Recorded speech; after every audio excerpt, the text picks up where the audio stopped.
go, episode 2, Square Biz Podcast, where we elevate the square black man to a level of respectability within the black community. And we end the romanticization of thugs. And the title of it is, How to Make More Money Than Most Drug Dealers. Be a square. That's how you make more money than most drug dealers. I'm going to explain to you. What does a square do? Square gets a job, shows up on time. That's what they clown squares for. You know, you got to clock in. Go clock in. You on the clock. Can't do what you want to do because you on the clock. Square. So a square goes and clocks in, shows up on time. So you a square, you get a job, you show up on time, and you move up. You acquire skills, you move up, or you move on. You get a job, you show up on time, you acquire skills, you move up, and or move on. So let's break it down to one of the most demeaning jobs that really a square if you do this job. And remember, at this podcast, we elevate the black square to a level of respectability. So when I say a square, I've done this, and I got laughed at for doing it. It's when you cleaning up at the fast food joint or the pizza joint, you know, cleaning down the soda machines, mopping the floor, sweeping the floor, cleaning out the bathroom. And you know, you get the brothers that ain't squares. They got you cleaning out the bathroom. Man, they try to have me do that, man. I told them, man, I'm not cleaning out no bathroom. What the fuck I look like? You know, but you a square. I was a square, so I cleaned it. I'm like, yeah, you know, it's all good, you know, part of the job. Man, fuck this job. Hey. Okay. Hey. All right, you here every day. I don't know what you mean by fuck this job when you show up every day. You here, you a square, you cleaning up. You know, you're doing the demeaning jobs and you're doing a good job at them.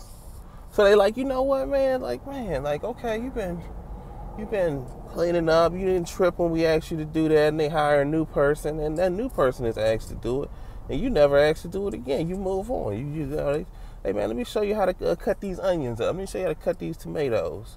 You know, prep all the stuff for the make line. And then you learn how to cut the onions and the tomatoes and the green peppers, and you know, you learn where the stuff goes in the freezer. All of these things you learn. And if you a real square and you stay at this job long enough, you learn the inner workings of a professional kitchen. Because when you work in a professional kitchen, I don't know if anybody ever watched like Hell's Kitchen, or any show that like deals with restaurants and order taking. It's a process. It's not just like, oh, you just order some hamburgers and you make some hamburgers. It's like, no, you know, table 6, 4 covers. You know, and you got to remember the call. You got to remember the table number. Everything has to come out at the same time, or you're just a shitty restaurant. You know, you ever been to those restaurants, and you know, it's like 4 or 5 of you. You go sit down at a restaurant, and you know, it's like the food is coming. Like they got 3 plates coming out, and then 1 plate, and then the last person's still waiting. It's because they don't know the inner workings of a kitchen, because they're not hiring squares. They didn't hire no squares at this restaurant. You go to these restaurants, and they bringing your food out. You know, you got 5 orders at one table, and all 5 orders come out one at a time at different times. It ain't no squares working in that kitchen, I guarantee you. Because the squares, they was cleaning bathrooms when they was 15, mopping floors, and then they moved up. Some of them became regional managers at fast food restaurants. And they learned the inner workings of a professional kitchen, a professional restaurant operation. Now they're able to run Michelin star restaurants. And that's not going to happen every time. You know, some people just learn a good work ethic and they take that and they go to college. So now doing a double load is nothing to them. Nothing to them. They don't work 8-hour shifts. It's like, all right, bam, I'm gonna work part-time, go to school full-time. You know, you learn a work ethic when you're a square. When you take that route, you learn a work ethic. You learning skills when you do these jobs. You know, you learning responsibility. You know, and it's teaching you responsibility. And that's the most important thing. So you're a square, you learn how to be responsible. You know, in the years when everybody's wilding out, 15, 16, 17, 18, 19, 20, plus, you know, because we all wild out a lot longer than what we should. You know, so, you know, the 15 plus, you wilding out. 15 to 25, you know. But the vast majority of people in that age group, they're still learning responsibilities. And when I say learning responsibilities, that's important. They're not responsible. Like, you're not responsible between 15 and 25, but you're learning how to be. You know, you push your time off too far in your early 20s, and your boss got to sit you down and talk to you. And, you know, give you that warning. Like, hey, like, look, you know, you're going to be out of here, man. Like, you know, if you keep taking off the way you taking off, you know. And you learn how to be responsible. You're learning how to be responsible when you're a square. So now, let's look at the drug dealer. You either doing one of, let's say, three things. One of three things out there on the other side. You know, if you want to, you know, go to the drug dealer route. You nickel and diming. You like the guy I was talking about, you know, bringing in like $5,000, $10,000 a week, but you constantly out. Constantly out the house. So you might be doing, you know, 6 figures in a year. But the time you spent putting away, you could have just went to college and got a real job that pays you 6 figures. Like, the dedication it takes to be a drug dealer making $5,000 to $10,000 a week, you gotta constantly be gone and protecting yourself the whole time. The ones who selling the hard drugs, yeah, they making some good money, but the time it takes. Like, oh, you know, you around them, you hanging out with them, and it's like they always gotta go out and sell some fucking drugs. Like, cause it ain't like, you know, I'm doing some, you know, I'm an electrician, so, you know, somebody called me, they want some work done. Oh man, you know, all right, this Tuesday, you know, I'm real busy, but Wednesday I got you. And they, okay, yeah, Wednesday. You can't tell a crackhead that. Crackhead or a heroin addict that, you know, a hardcore drug addict call you to buy some drugs. You can't be like, oh, I got my daughter's recital. I'm about to head to my daughter's recital, so, you know, let me finish that up, and then when I get out, I'm gonna shoot you this 8-ball, all right?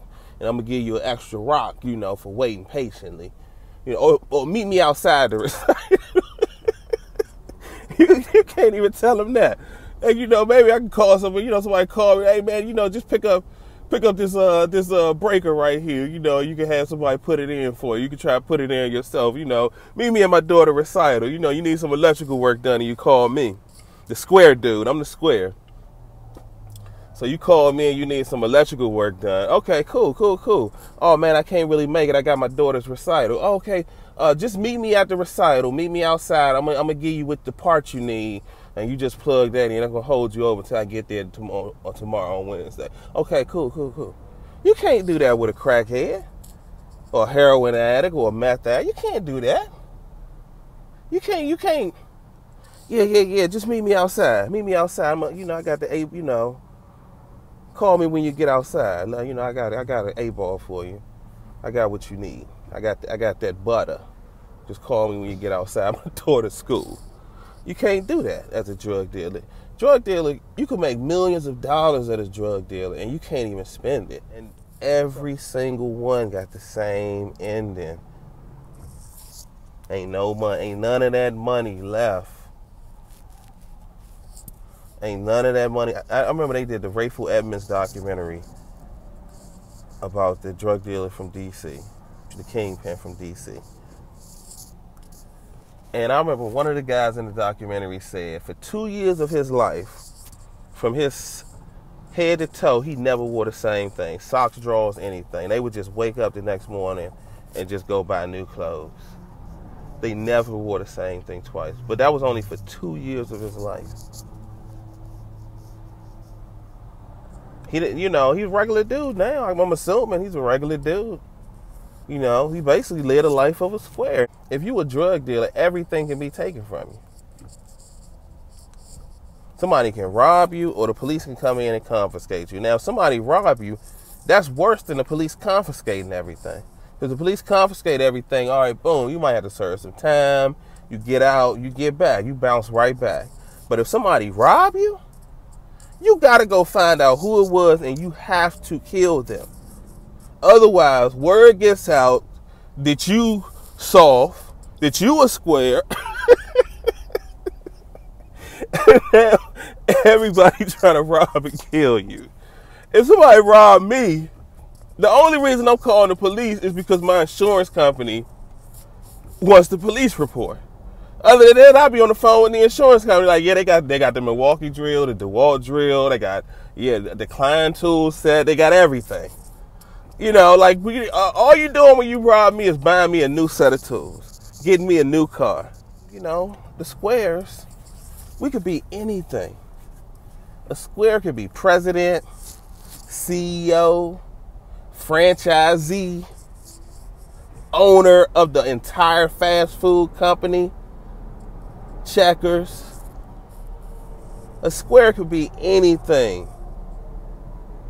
A movie director, an actor, a basketball player, a doctor, a lawyer, a bus driver, an electrician, a plumber.